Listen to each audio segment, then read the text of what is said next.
This lecture is about bond energies, which are really important because if we look at the bonds that are broken in a chemical reaction and then the bonds that are made in a chemical reaction, we can estimate the total amount of energy that's either consumed or given off during a reaction. So the enthalpy of reaction, and you may remember that the symbol for enthalpy is a capital H. That's the heat energy change during a chemical reaction. So again, that can be estimated if we look at the bond energies of the bonds broken and the bond energies of the new bonds made. It's important to understand and remember that any bond we break is an endothermic process, which means in order to break a bond, you need to provide the system with energy, always. And that's intuitive, right? I mean, anytime you try to break anything, you've got to put energy into it. And in a similar vein, making a bond is always exothermic. Energy is always given off by the system when a bond is made. That's the driving force for making a bond. Brings the system to a lower energy state. All right, so just to kind of remind you some general properties of bonds. Again, it's probably intuitive that a triple bond is stronger than a double bond, which is stronger than a single bond, right? Here are the bond energies in kilojoules. But what may not be as intuitive is the relationship between bond strength and bond length, okay? So the stronger a bond is, the shorter its length becomes. And that makes sense. If you remind yourself what a bond is, it's simply an attraction, electrostatic attraction, between two atoms. And so the stronger the attraction between the two atoms, the closer they're going to get together, and the shorter the bond. Now, it's pretty easy to see that a triple bond is stronger and shorter than a double bond, which is stronger and shorter than a single bond. It may not be as apparent that there's also a trend in the bond length and bond strength of various single bonds. So if you look at this table, we're comparing hydrogen bonding with the halogens, and we're going down the group of halogens from the top to the bottom, and take a look at the bond strength. The strongest bond is with fluorine, okay? And the weakest hydrogen halide bond is with iodine. There are a couple of reasons for that, but one of the primary reasons is that iodine is much larger than fluorine, okay? Many more energy levels. And because it's much larger, it just can't get as close. Think of the nuclei in there. Can't get as close to hydrogen, and therefore the bond length is longer and the bond strength is weaker. So we're getting ready to do some calculations with bond strengths. We're going to estimate the enthalpy of reaction, and you'll be working with bond energy tables that look kind of like this. And notice there aren't plus and minus signs. Okay, so you've got to take care of the plus and minus signs. Remember that breaking a bond is always endothermic. So if you're breaking a bond, you want to put a plus sign in front of it. Endothermic reactions are designated mathematically with a plus sign because energy is increasing. And all making bonds, which are exothermic, the energy values will have a negative in front of them. All right, so the formula that you'll tend to see in textbooks to calculate the enthalpy of a reaction using bond energy is here. So you're basically summing up all of the bonds broken, and you're also summing up all the bonds formed. And if you have the correct signs in front of each of them, remember bonds broken will have plus sign, and bonds formed will have a minus sign. So we'll do an example. Here we go. here's a simple example of calculating the enthalpy of reaction for this reaction's formation of ammonia from nitrogen gas and hydrogen gas. Here are the bond energies that you need. And the first thing that you need to do before you start one of these problems is to write the Lewis structure. Okay, so you may have memorized that molecular nitrogen has a triple bond, but there are going to be a lot of compounds in problems that you don't necessarily know if there's a double or triple bond until you draw the Lewis structure. And of course, that's very important because the energy of a nitrogen-nitrogen triple bond is much higher than if it were a double bond or a single bond. You also have to pay attention to the coefficients in front of the balanced reaction because whatever the bond strength, for example, of hydrogen here is 436 kilojoules per mole, you're going to have to multiply it by the coefficient. There are 3 hydrogen bonds you're going to have to break, so you multiply the bond energy by 3. So let's go ahead and see what that calculation looks like. All right, so here's the formula. Okay. And so you're basically going to sum up the bond energy for all the bonds broken, which will always be the reactants, okay? You're breaking bonds on the reactant side, so you're going to look at this side, okay?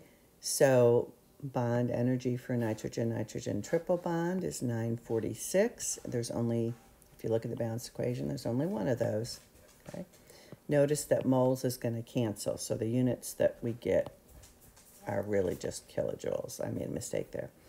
Okay, and then we're breaking a hydrogen-hydrogen bond, 436, but in the balanced equation there are 3, so we're going to multiply it by 3. And those are all the bonds broken. Remember, breaking bonds has a plus sign. They're endothermic. And then we're going to sum up the new bonds made. Now, this is probably the most common place to make a silly math error. You're going to have a negative sign in front of all the bonds made. They're all exothermic. But be careful to put brackets around and add everything inside the brackets before you apply that negative sign. Okay, so just be careful. In this case, the only new bonds we've made are nitrogen-hydrogen. And in an ammonia molecule, there are 3 nitrogen-hydrogen bonds, okay? So we're going to multiply the nitrogen-hydrogen bond strength, 389, times 3. But then in addition to each molecule containing 3 nitrogen-hydrogen bonds, there's a coefficient of 2. There are 2 molecules. So basically there are 6 nitrogen-hydrogen bonds that we need to account for here. It might be easier for you that 2 tells us that we have 2 of these molecules, right?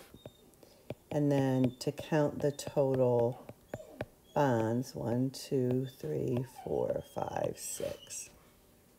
Alrighty, so then you just do the math, and you should get that the enthalpy of reaction is minus 80 kilojoules. That means that the overall reaction is exothermic, okay? When you have a negative sign, the overall reaction is giving off energy, so it's a very favorable reaction, thermochemically speaking. So here's one for you to practice. So I would recommend turning off the video, giving it a shot, and then I'll work it out for you on the next page. I just happened to notice that there's a value that's cut off the bottom of this chart that you're going to need to know, and that is the bond energy for the carbon double bond oxygen in carbon dioxide is actually different than, here it is. So the carbon double bond oxygen bond in general has a bond energy of 736 kilojoules per mole. But you see the little asterisk here, and then it's cut off down here. So the bond energy for the carbon, double bond oxygen and carbon dioxide is 799 kilojoules per mole. And so that's a value that you're going to have to use to solve this problem. All right, so here we go. I, rather than use that formula, tend to just make lists of the bonds broken and then the bonds made, and then just add the sums together. So, okay. So the bonds broken, I have broken 1, 2, 3, 4 carbon-hydrogen bonds. Okay, so that is 4 times 414 kilojoules per mole. And I have broken 2 oxygen-oxygen double bonds, and so there we go. And let's see, let me do quick math on that.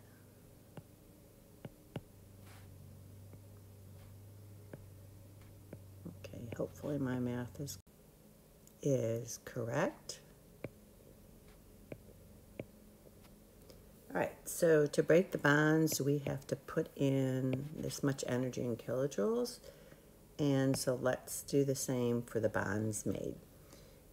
We have made 2 carbon-oxygen double bonds from carbon dioxide. I'm just going to go ahead and add those together right now. Okay, these have negative signs, right? And we have made 1, 2 times 2, or 4 oxygen-hydrogen bonds. All right, so let me multiply that out real quickly. All right, so I'm going to combine these two.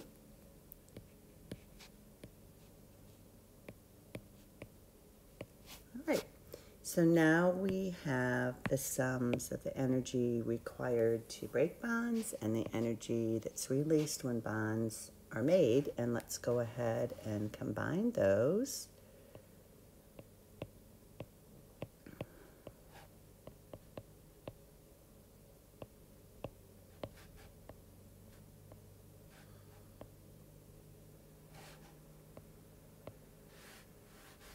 And there's your answer. So overall, the enthalpy of reaction is exothermic. It releases energy. And that tells us, now what I'm getting ready to say is an important point. That tells us if we have an exothermic reaction, that the bonds made are overall more important, more energy, more energetic than the bonds broken. Okay? Likewise, if you had an endothermic reaction, so if the enthalpy of reaction had a positive sign at the end, that would mean that the bonds broken were more important or collectively had more energy than the bonds made. That's it.